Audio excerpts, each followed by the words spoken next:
السلام علیکم ورحمۃ اللہ وبرکاتہ۔ وعلیکم السلام ورحمۃ اللہ وبرکاتہ۔ الحمدللہ آج ہم اپنی تفسیر کلاس کا آغاز کر رہے ہیں اور انشاءاللہ آج آپ کا پہلا دن ہے، تو آپ صرف اعوذ باللہ اور بسم اللہ کی تفسیر کو سمجھیں گے انشاءاللہ۔ تو اس سے پہلے ہم مل کر درود شریف اور بشرح لی پڑھ لیں۔ سبحان اللہ وبحمدہ سبحان اللہ العظیم، سبحان اللہ وبحمدہ عدد خلقہ ورضا نفسہ وزنة عرشہ ومداد کلماتہ رب اشرح لی صدری ویسر لی امری واحلل عقدۃ من لسانی یفقہوا قولی رب زدنی علما۔ اللہم صل علی محمد وعلی آل محمد كما صليت على إبراهيم وعلى آل إبراهيم إنك حميد مجيد۔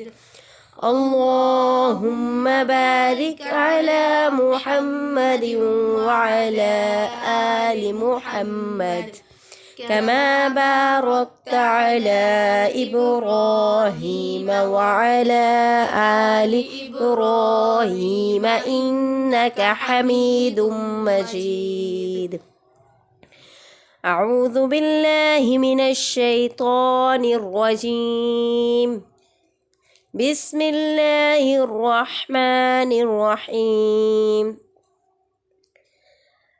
سب سے پہلے ہمیں اس بات کو سمجھ لینا چاہیے کہ اللہ تعالیٰ کا قرآن نازل کرنے کا مقصد کیا ہے۔ جب انسانیت کے اندر بہت زیادہ بگاڑ آ جاتے ہیں،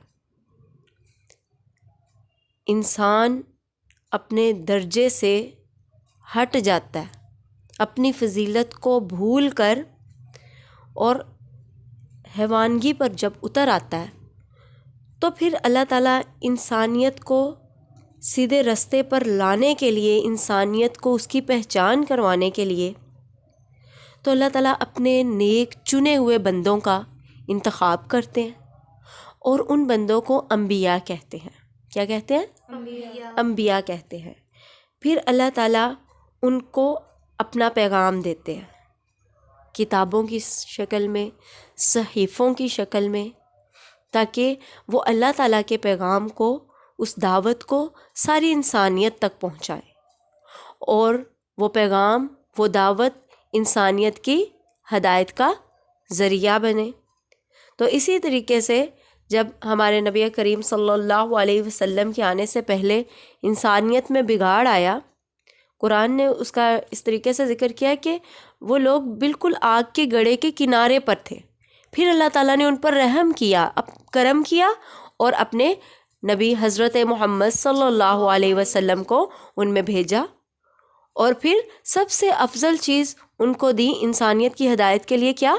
قرآن۔ ٹھیک ہے، اور پھر اس قرآن کو ہمارے پیارے نبی کریم صلی اللہ علیہ وسلم نے ہم تک پہنچایا۔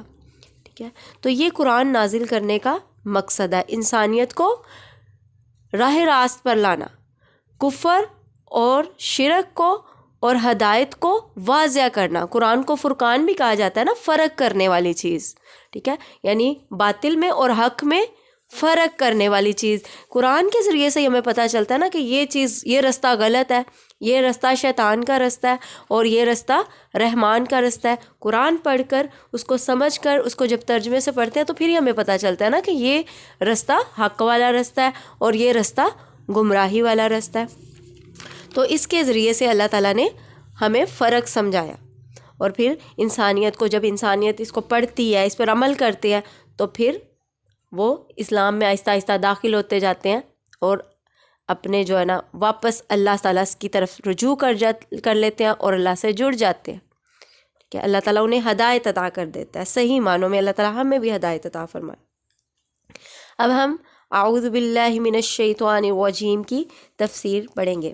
ایک دفعہ اچھے طریقے سے اعوذ باللہ پڑھیں میرے ساتھ اعوذ باللہ من الشیطان الرجیم. اعوذ باللہ من الشیطان الرجیم. اعوذ میں پناہ میں آتی ہوں یا میں پناہ طلب کرتی ہوں، باللہ ساتھ اللہ تعالیٰ کی، من الشیطان شیطان، الرجیم مردود سے. جبرائیل علیہ السلام ہر وحی کے ساتھ اعوذ باللہ پڑھتے تھے، ہر وحی کے ساتھ اعوذ باللہ بھی لے کر اترتے تھے. شیطان جو انسان کا سب سے پرانا اور سب سے بڑا دشمن ہے، جس نے انسان کو اپنے ساتھ جہنم میں لے کے جانے کی قسم کھائی ہے کہ انسان کی وجہ سے میں جنت سے نکلا ہوں تو میں اس کو بھی جنت سے نکلواؤں گا، اس کو بھی جنت میں جانے نہیں دوں گا، ٹھیک ہے، اور اپنے ساتھ اس کو جہنم میں لے کر جاؤں گا. شیطان لفظ نکلا ہے شتن سے، اس کا جو مشتق ہے نا وہ شتن سے نکلا ہے، جس کا مطلب ہے دور ہونا. اور اگر دوسرا اس کا مشتق ہے شیت یعنی ہلاک ہونے والا، ٹھیک ہے، سنسار. رجیم کا مطلب ہے نکالا ہوا. کہاں سے نکلا تھا؟ مقرب فرشتوں کی جماعت سے نکل گیا، اللہ کے دربار سے نکل گیا اپنی نافرمانی اور تکبر کی وجہ سے. اور رجیم جو ہے نا رجم سے بھی نکلا ہے. رجم لفظ تو ہم عام بھی بولتے ہیں. رجم مطلب پتھر مار کر بگانا، سنسار کرنا، ٹھیک ہے. تو جب یہ آسمان پر شیطان وہی سننے کے لیے جاتا ہے نا تو اس کو وہاں سے شہاب ثاقب ایک چمکتا ہوا شعلہ اس کے اوپر فرشتے دے مارتے ہیں اور یہ پھر بھاگ جاتا ہے. تو اللہ تعالیٰ نے اس کو رجم کیا ہوا کہا ہے، مارا، پھینکا ہوا. اعوذ باللہ کی فضیلت اور فوائد کیا ہے؟ اعوذ باللہ تمام انبیاء کا وظیفہ رہا ہے. جب بھی کسی نبی کو مشکل پیش آتی یا کسی کی طرف سے ستائے جاتے تو وہ اعوذ باللہ پڑھتے، اور سب کے مختلف طریقے قرآن میں اعوذ باللہ پڑھنے کے بیان کیے گئے ہیں. موسیٰ علیہ السلام کو جب ان کی قوم نے بلا وجہ سوال کر کر کے تنگ کیا اور کہا آپ گائے ذبح کرنے کا کہہ رہے ہو تو آپ لگتا ہے ہم سے مذاق کر رہے ہو، تو موسیٰ علیہ السلام نے انہیں کیا کہا تھا؟ اعوذ باللہ ان اکون من الجاہلین، ٹھیک ہے. پھر مریم علیہ السلام کے پاس جب جبرائیل علیہ السلام انسانی شکل میں آئے تو آپ کو مریم علیہ السلام دیکھ کر گھبرا گئی انسانی شکل میں، اور اس وقت مریم علیہ السلام نے پڑھا اعوذ بالرحمن منک، کہ میں رحمان کی پناہ میں آتی ہوں تجھ سے.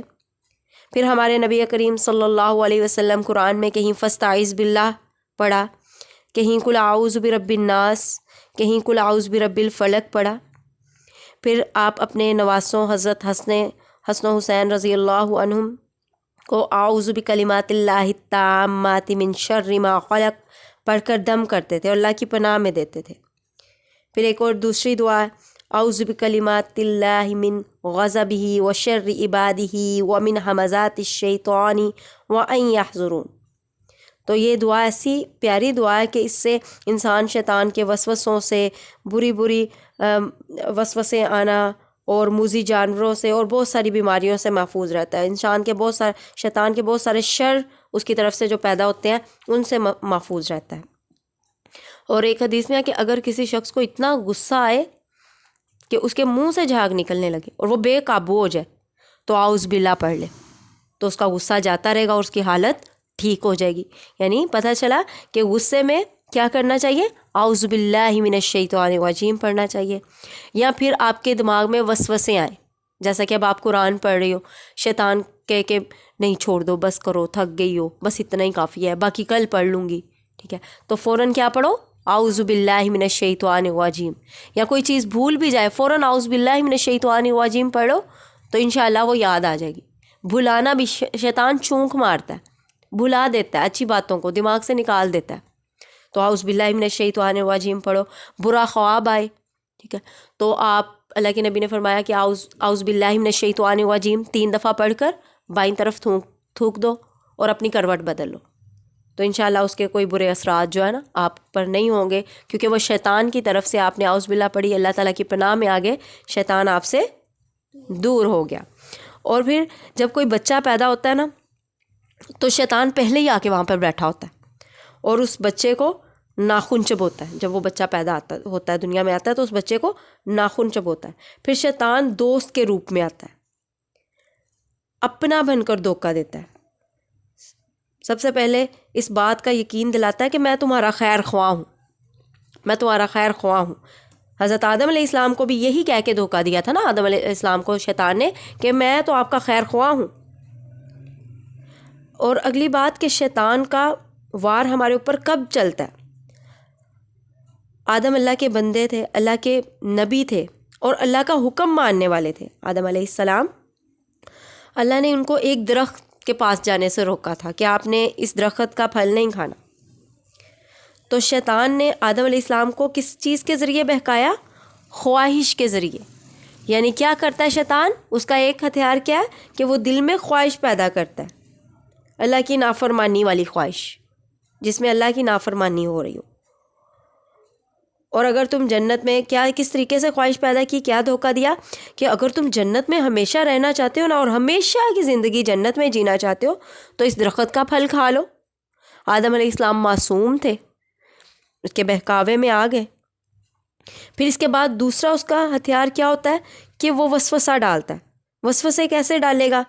نعوذ باللہ, اللہ کے معاملے میں انسان کو دھوکے میں ڈالے گا کہ اللہ تو تمہاری دعا ہی نہیں سنتا, اللہ تو گناہ گار لوگوں کی دعا نہیں سنتا, اللہ جلدی نہیں سنتا, اللہ ہے ہی نہیں. نعوذ باللہ, اس طریقے سے انسان کے دل میں اللہ کے خلاف وسوسے ڈالتا ہے. اور پھر اس کی ایک خوبی ہے کہ وہ وسوسہ ڈال کے فوراً بھاگ جاتا ہے. خناس, بھاگ جانے والا, چھپ جانے والا, فوراً وسوسہ ڈال کے بھاگ جاتا ہے, پھر وہاں پہ نہیں کھڑا رہتا. کسی کے اوپر شیطان کے وسوسوں کا اثر کب ہوتا ہے؟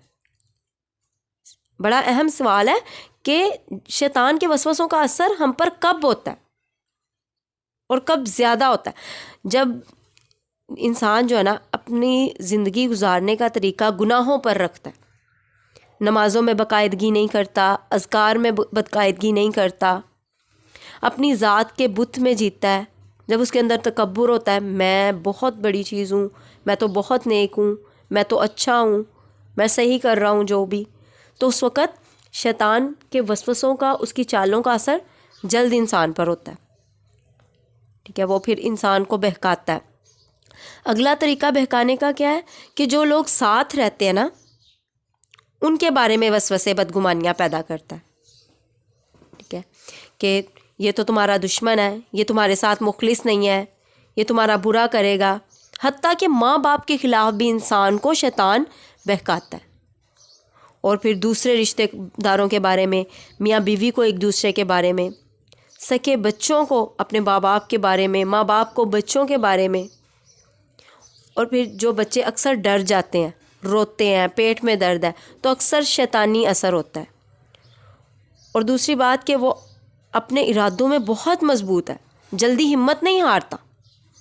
جس بات کی ٹھان لیتا ہے کہ میں نے اس بندے کو بہکانا ہے تو وہ پوری کوشش کرتا ہے, آخری سانس تک اس کے ساتھ رہتا ہے, اور ہر موقع پاتے ہی اس پر حملہ کرتا ہے, اس کو بہکاتا ہے. ہم کس طرح اس کے شر سے بچ سکتے ہیں؟ شیطان کے شر سے ہم کس طرح بچ سکتے ہیں؟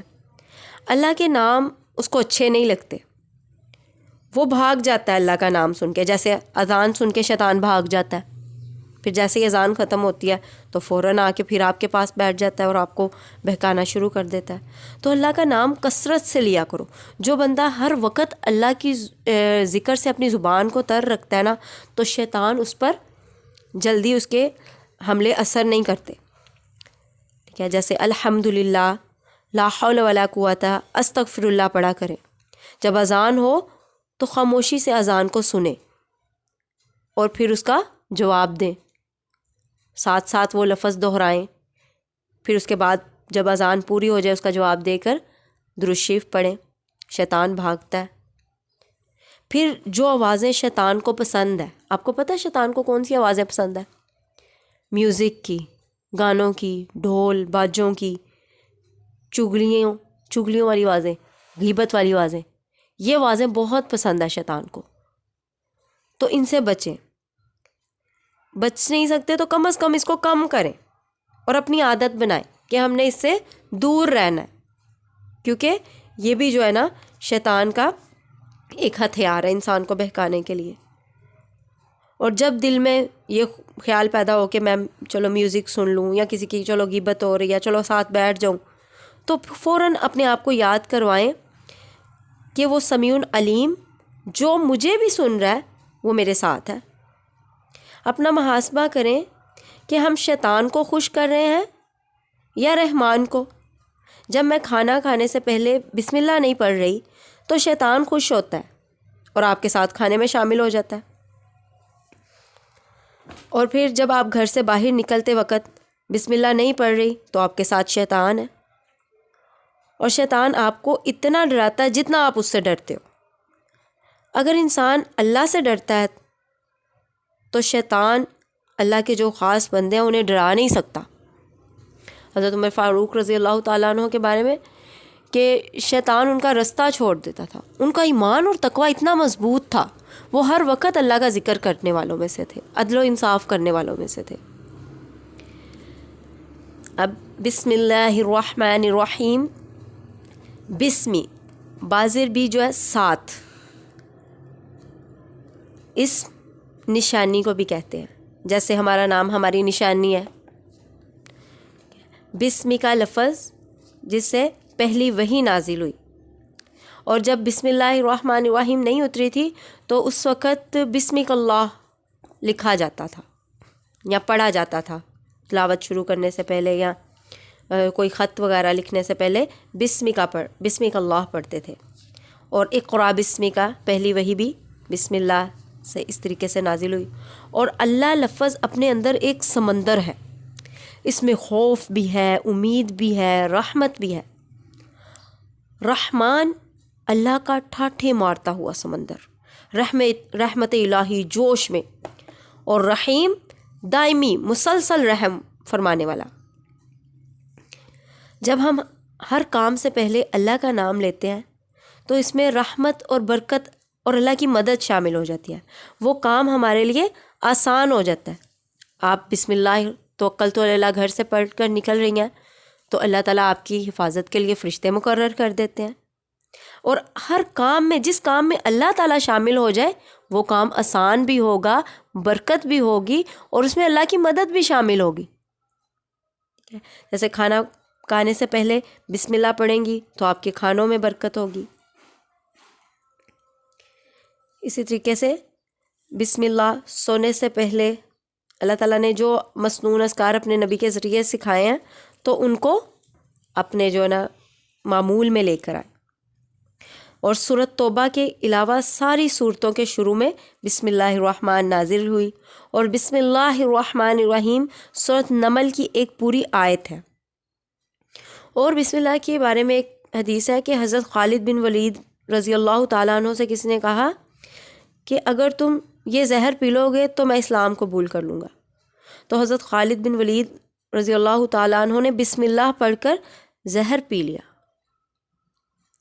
تو اللہ کے حکم سے اس زہر نے آپ پر اثر ہی نہیں کیا۔ اتنی بسم اللہ کی برکتیں ہیں کہ نا، وہ دعا ہے نا اللہ کے نبی نے ہمیں سکھائی، بسم اللہ الذی لا یضر مع اسمہ شیء فی الارض ولا فی السماء وہو السمیع العلیم۔ تو جو بندہ یہ دعا صبح و شام پڑھتا ہے تو کوئی بھی جو ہے نا بری چیز، حتیٰ کہ آپ زہریلی اور شبہ والی چیز بھی اگر یہ پڑھ کر کھا لو گے تو اس کا کوئی آپ پر برا اثر نہیں ہوگا۔ اور ہر اللہ تعالیٰ کا جو نام لے کر کام شروع کیا جاتا ہے اس میں بے پناہ برکتیں ہیں۔ بسم اللہ کے اور بھی بہت سارے فضائل و برکات ہیں، انشاءاللہ اس کو ہم سمجھیں گے اگلی نشست میں، اور سورہ فاتحہ کی فضائل اور اس کے خصائل کو بیان کریں گے انشاءاللہ اگلی نشست میں۔ سبحانک اللہم و بحمدک اشہد ان لا الہ الا انت استغفرک و اتوب الیک۔